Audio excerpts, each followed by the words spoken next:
cooked up a huge steak. And some potatoes, and I got some sourdough bread. As soon as I eat this 5-pound meal, I'm going to share some emails.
All right, here we go.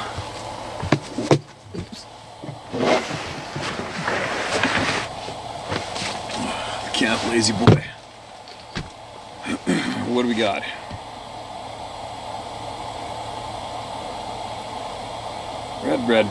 Red. Getting there.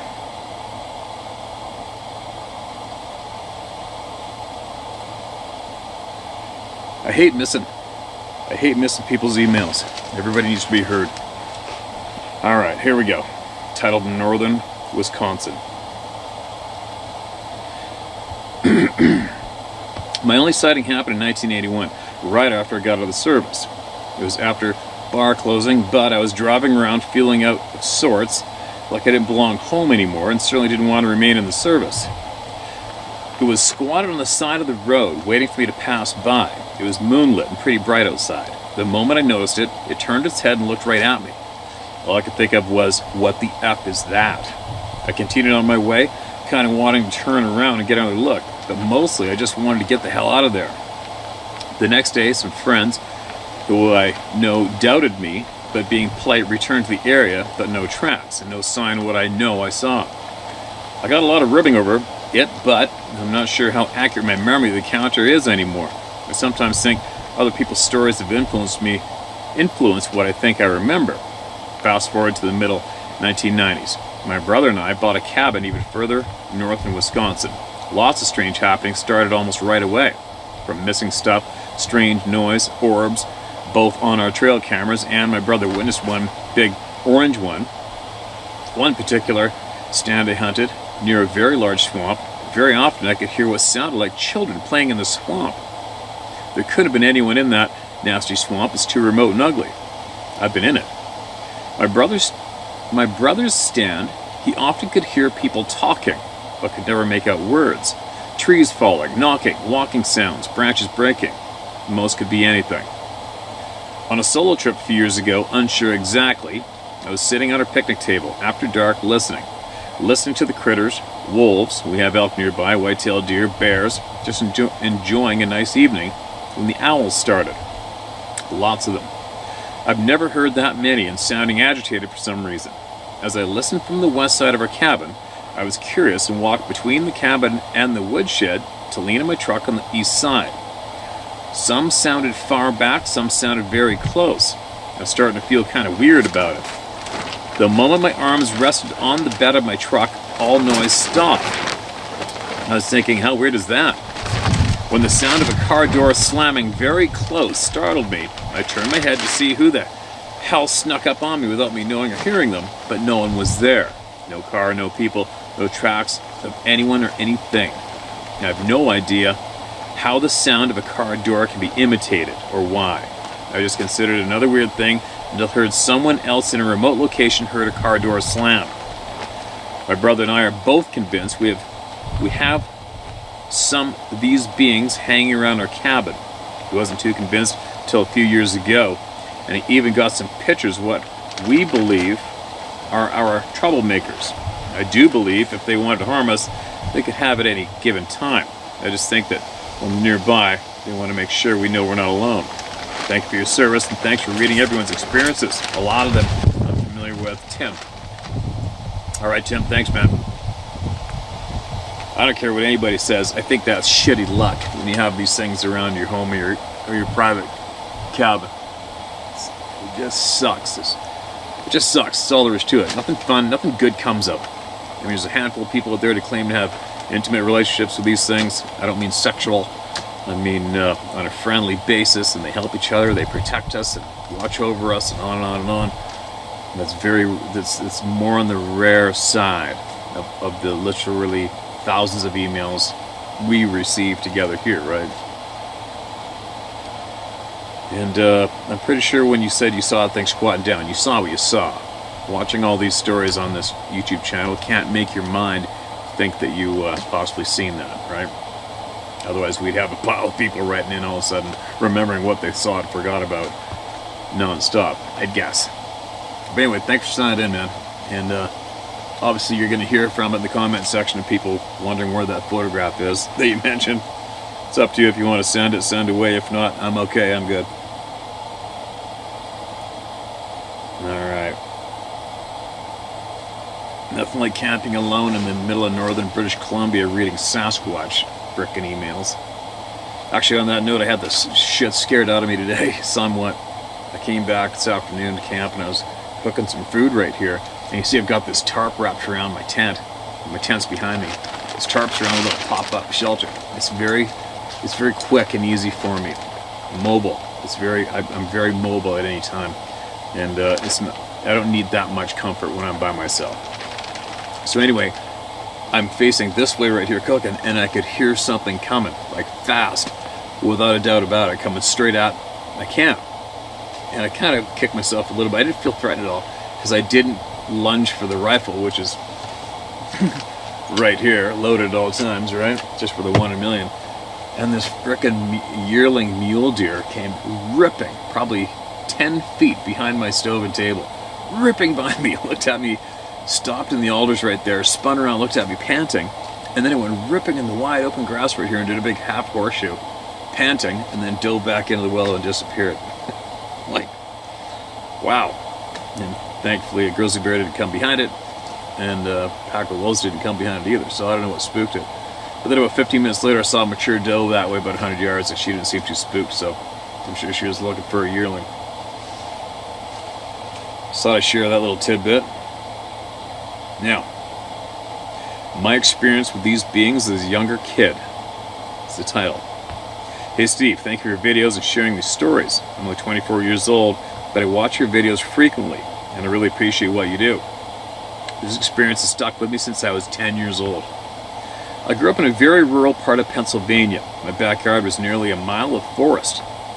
My dad and grandpa are avid hunters, and I was raised to shoot rifles and archery. Hell, I could shoot a bow before I could speak properly. One morning, early December, when I was a young kid, my dad and I went hunting. We hunted at the same spot every year, and it was so plentiful with deer. Our neighbor up the street was an old man, a farmer, and he had a huge piece of land that he allowed my dad and I to hunt on. We went out about an hour before sunrise. It was very dark, very cold, and like every winter morning in Pennsylvania, it was very quiet too. My dad and I began the trek to our hunting spot. There was a cornfield on top of this hill, and towards the end of the field, it extended into the forest, so it was surrounded by forest on the 3 of the forest sides. We walked back to our hunting spots. My dad took a spot on the left side of the field, along the tree line at the top of this hill.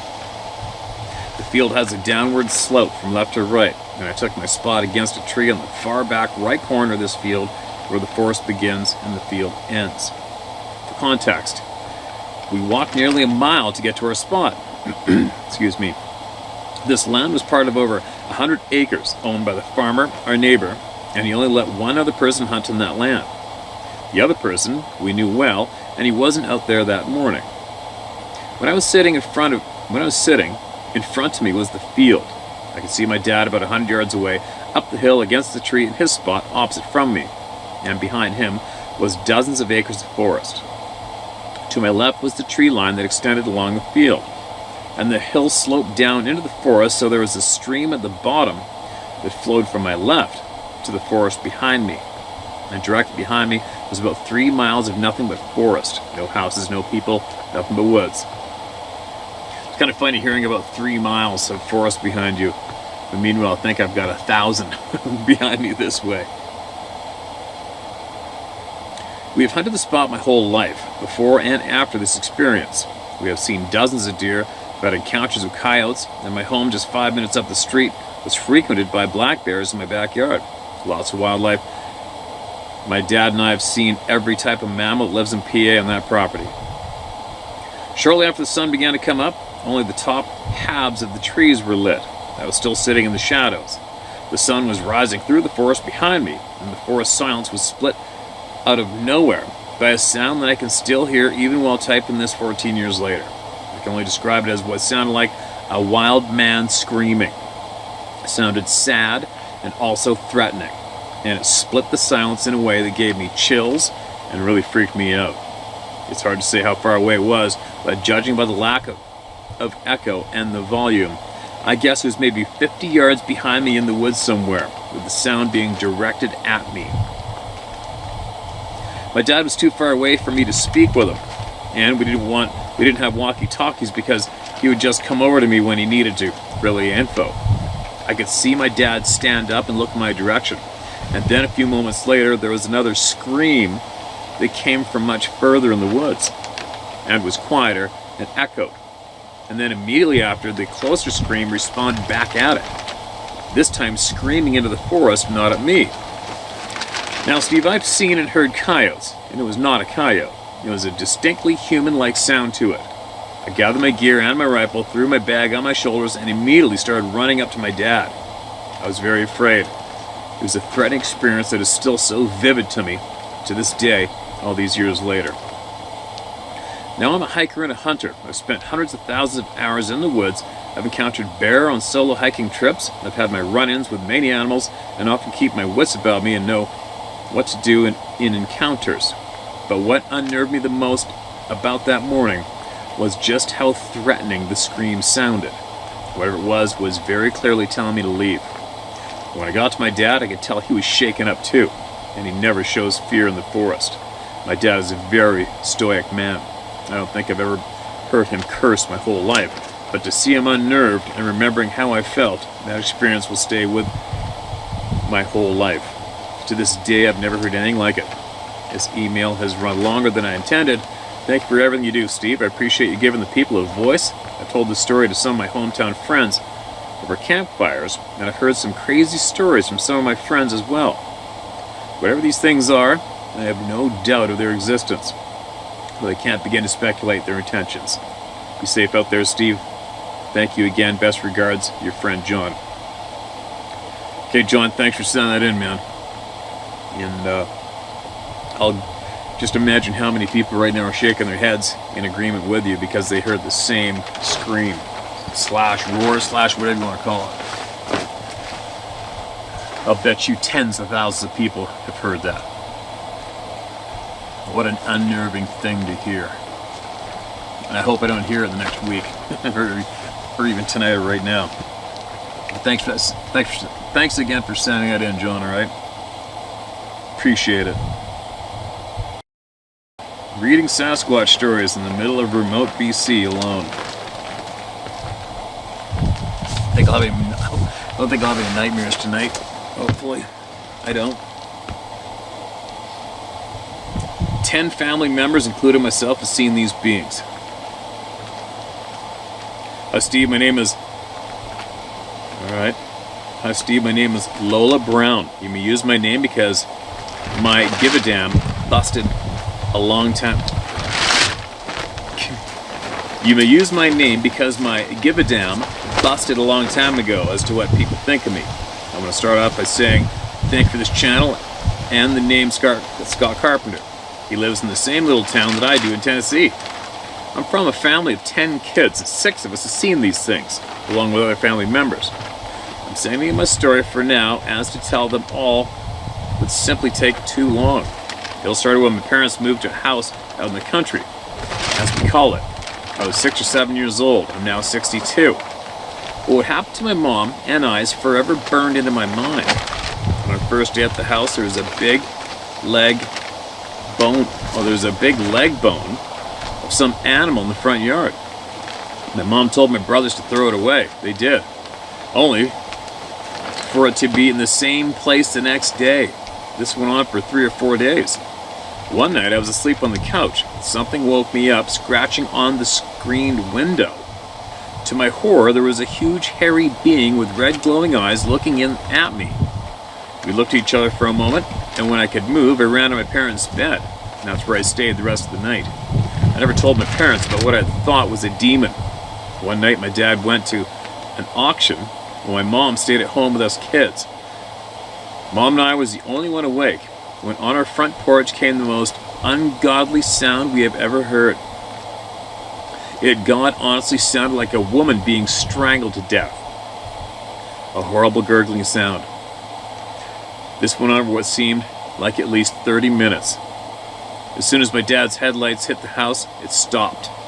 Mom would always talk about a baby she heard crying at night, but all was asleep. Some 25 years later, I finally asked my mom, "Mom, did you ever see anything at that house?" She said, "Yes." She said there was a big, hairy thing standing on the porch looking in at her. I saw the fear in her eyes, and I dropped the subject then and there. When I was 10 years old, my sister, niece, and I was walking on a back road. As we lived on a busy highway, we thought it'd be safer. I was carrying my 3-year-old niece when we came to a wood line on one side of the road, and the other side had a cornfield. We started hearing something large, walking in the woods. We walk, it walks, so again I think, demon. I threw my niece down and my sister and I ran off. Of course my niece started crying, so we went back to pick her up, and when I picked her up, we started running. So did it, all the way to the end of the woods. Never saw a thing. When I was 20, my then husband and I was going up a mountain road. Halfway up, there on the side of the road, up a small embankment, was a very large being. Again, its eyes glowed red. The fear I felt was so intense I couldn't breathe. It made my husband turn around and take me back home. I've lived in the city for the past 30 years, and I've not seen and heard any here. But Scott Carpenter says they're out there at a park, only about a mile from my house. That's unfortunate to get that mentioned, isn't it? I think I will take up walking over there. I really want to see one now that I know what they are. I will send in my family's experiences when I see how this goes. I hope I have made this readable. Thanks, Steve. Lola Brown. Lola, thank you so much for taking your time to send us that email, all right, and that share. And don't forget, be careful what you seek, all right? Many people have gone intentionally looking for these beings after they've seen them, after they've become aware of them, and the outcome hasn't been much to be envied, right? So just be safe and be careful. Make sure you make responsible choices, all right? For whatever reason, you're one of the chosen ones to be included into the Club of No Return, and I don't think it would take too much for you to have another experience, right? What we don't want you having a life-changing experience for the worse, you know? You know what I mean? So be safe out there, all right? And we're looking forward to sending the rest of your family's experiences in too. All right. Mark this next one as read. All right, the title is Lake Jomo Story. Favorite swimming spot was Shelter House 6, which sat at the edge of the tree line. The path down to the boat dock was about 500 yards long and 4 feet across, surrounded by woods. A few friends and I decided to take a dip and cool off. One of my friends popped his head out of the water and said he felt a head just under the dock. So we dove under to see if we could see anything, but the water was so murky we couldn't see a thing. Being creeped out by this, we decided to end our swim. As we headed back up the path, one of my friends lagged behind. As the rest of us made it up to the shelter, our friend came running out of the tree line screaming, "Get in the car!" As we were burning rubber out of the parking lot, I asked what happened. He said something was running through the woods towards him and breaking the tree limbs above his head. He threw his boombox or whatever it was and took off running. Nothing more was said. A week to the day, a body was found under that same dock. Well, freaked, needless to say. This is back in 1974. Many have had sightings of Sabe there over the years. Thanks for lending an ear to everyone. Holy shit. That's a different flavor, isn't it? Maybe... Did you find out any details of the dead body? Who it was, how long it was missing, or how they passed away? That's creepier than shit. Touching a dead body under a dock. Whoa. I don't know which would have been worse, that or having one of these things chasing after you, breaking all the massive limbs around you, right? Maybe if you get a chance, email us back and tell us what the scoop was with the dead person, alright? I'm sure many of us will be curious. Alright. This is a different kind of a title. This is the title. I'm sure this will be classified top secret. Very controversial. Read if you dare. You seem to have large cojones. We'll see. Okay, bring it on. Steve, listening to you the other day got me really thinking hard. I'm really surprised nobody's brought this up yet. But the Sabe is so much stronger, faster, way taller, and can do the things I keep hearing, such as mind speak, disappearing, moving through the area without leaving a trace, not to forget to mention the fact that some people have lost time and memories of what happened during the lost time. And don't forget the people that I've heard of being undressed and clothing never found. I guess I'm trying to point out that we, even with the guns, we have our way... I'm trying to point out that we, even with the guns we have, are way outclassed. Even with the headshot, you might be able to make it out if his friends don't get you. Now think of this with as many sightings. Now think of this with as many sightings all across our continent, not to mention the world, the whole world, and nobody has mentioned that they are breeding and multiplying every year. And so are we. Why has nobody noticed that if the government did come out and say, yep, they're real, now every wingnut, tree hugger, and most of all the liberals and Democrats will definitely take this chance to protect all the forests for any reason they can. And what better way than to do it? Tailor-made way to screw us. All no more hunting, because now they need the food, meaning the hairy bastard. No more fishing, no more logging, backpacking, etc. Get the picture? So, should we act now and take them out, or just sit back as usual and let the government totally screw us again? I hate to say it, but it seems most are not nice and don't give a crap about us, or our wants and needs. It comes across to me, from what little I know, that they are the top predator of this world, who have shown that they will take us out for something simple as not leaving when they want you to. Kind of makes me think that eventually it'll come down to us or them. What if they are working with our governments and they turn them on us? Like I said, just got me thinking, JB. Well, there's some thinking, that's for sure. I don't know, I guess we'll see what happens. But I got a funny feeling that there's some more, I think there's some crazier shit going on with our planet right now than have anything to do with these damn things, right? That's what I think. Who knows? Oh, and as far as the gun thing goes, just so you know, people, not only people but animals, everything indirectly but directly tells us things. Without going into too many different tangents and details, what I'm saying is 100% of all people that point a gun at these things, it's a negative reaction from them. So, guess what that's telling us directly?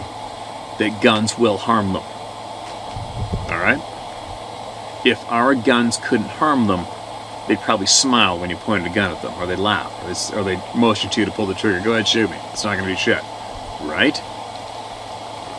They don't like it when we point guns at them. They growl, they scream, they look intimidating, they shake their head, nope, don't do it, or you can even reportedly put the words in your head, don't do it. So, guns can harm them. Take from it what you will with that statement. I'm getting tired. That food's taking me down. Let's see if I can get this one more out. I'm gonna go jump in my sleep bag, set the alarm for 5, and have nightmares all night because of what I read tonight. Southwest Georgia Sasquatch encounter. Hello, Steve. I'm 22 years old and currently attend the University of Georgia. I'd like to share an experience with you and the people that I had in the last deer season of 2020. Last fall, I was hunting in the woods of southwest Georgia, just outside of a small town called Reynolds. It was November, and I had stealthily got into my tree stand one afternoon, and I had no scent. These deer are big and pressured down here, so this is a must to get a mature buck. When it came close to dark, I had deer all around me. I was completely surrounded, so I waited about 30 minutes past dark until the deer left. Then I finally got down very quietly. I was being extremely cautious and silent in my half-mile trek back to my truck, blocking most of the beam from my flashlight with my hand due to the amount of deer in the area. When I got halfway back, I reached a swamp bottom that is so thick you cannot see more than 5 to 15 yards. As soon as my foot hit that bottom, I got that overwhelming feeling of being watched, and I was full of fear. My senses were on fire as I slowed down, listening as hard as I could for what could be near me. That's when I heard something to my left, and it was approaching me. I've never had anything approach me in the woods that I've been hunting since I was 7 years old. As I got closer, I realized it was copying my every move. Every time I would take a step, it would put its foot down at the exact same time. And trust me, there was no doubt it was walking on 2 ground-shaking feet. It finally got about 10 yards from me, and I stopped, ripped my flashlight into the woods, and it was just far enough away in the thickness that it could see me, but I could not see the creature. The woods went completely silent. At this moment, I knew I had to get out of there, and to do it fast. My mind was telling me to go, go, go. So I started speed walking so that I would still be able to hear and keep my breathing under control, while being ready to turn around to let my Winchester 270 rip into what was following me. As I continued to my truck, the thing got a little further away from me as it opened back up into the pine trees, but it was still right on me, staying between 15 to 20 yards away, and the dread was very intense. I finally got to where I knew I could see my truck lights if they would turn on this dark night. So I started repeatedly spamming my key fob until those lights finally flashed in my direction. At that very moment, the dread went away. I didn't hear another single sound of this thing that had been following me up to this point. I got in my truck with unreal amounts of peace, but I was also extremely concerned and confused about what had just happened to me. When I got home after that weekend, I began doing my research, and it led me here to your amazing channel and so many other great outlets. The information to be educated on this topic is out there for all people, but the powers that be, they're pushing the narrative we all receive on mainstream media, make it a laughed at phenomenon by the general public. After listening to your channel for many months, Steve, here are my conclusions on why I think that is. Number 1, as you said before, if humans know savvy people are real and go on hunts for these people and kill them, I doubt it will end up pretty for humans in that area or even on the earth in the long run. Who knows what they will do.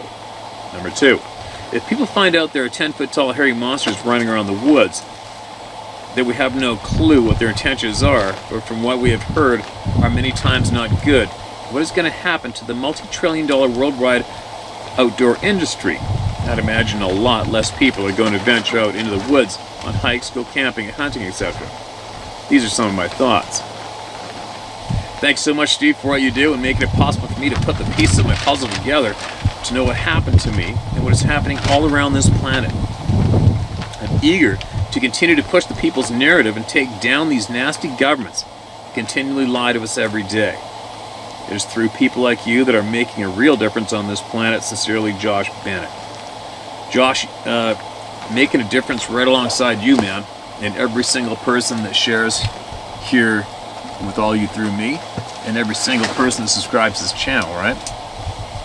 And you're still in school. Make sure you speak openly and honestly to as many people as you can about the truth. The truth about this topic and many others. Like you said, you're very correct. The lying shit show that's going on our planet today. Your generation has to speak openly about the truth, the hard truth, and don't worry about anybody's feelings anymore, all right? Just get those hard words out and get them spread. Square up, shoulder to shoulder, look people in the eye and speak honestly and fill everybody in about the honest frickin' truth. All of them, all right? Very important. Anyway, super glad you shared that with me to share with all the people here, all right? Why those things do that to us, I haven't a clue. I haven't a clue. You know, a lot of people say they have respect for these beings. I know they aren't the only being on the planet that we're not officially informed with. I never jump on anybody's bandwagon when it comes to anything. I figure everything out for myself and I share what I learn with everybody. I am going to, for myself personally, I'm going with our canine's reaction to keep me safe. 100% of canines are absolutely terrified of these beings. That alarms the shit out of me. Alright? That alarms the shit out of me. I want to know what these dogs know. What is it? Man, I wish a dog could speak English sometimes or tell us exactly what the hell's going on. If these were our kind guardians, the watchers, the keepers of the forest, the protectors, dogs would wag their tail. Would they not? When they're presented in the same space as these things. But they don't. Anyway, let's keep pushing for the truth and get everybody sharing, alright? Share it, share it, share it. Email it here, I'll share it with the people. Tell my story, howtohunt.com, share my story, howtohunt.com. And we will get it shared. We're going to get the information out non-stop from the people. That's where all our information in this world comes from, our honest information, and it's where our honest information should come from. It's from the people. There you go. Oh, I'm tired. I got a big day tomorrow. I gotta get home, man. But I can't stand quitting. I can't stand quitting. And I came a long ways to get done what I wanted to get done. And I'm not done yet. So I gotta get to bed, get up early tomorrow, and put a big effort forward. Be safe out there, everybody.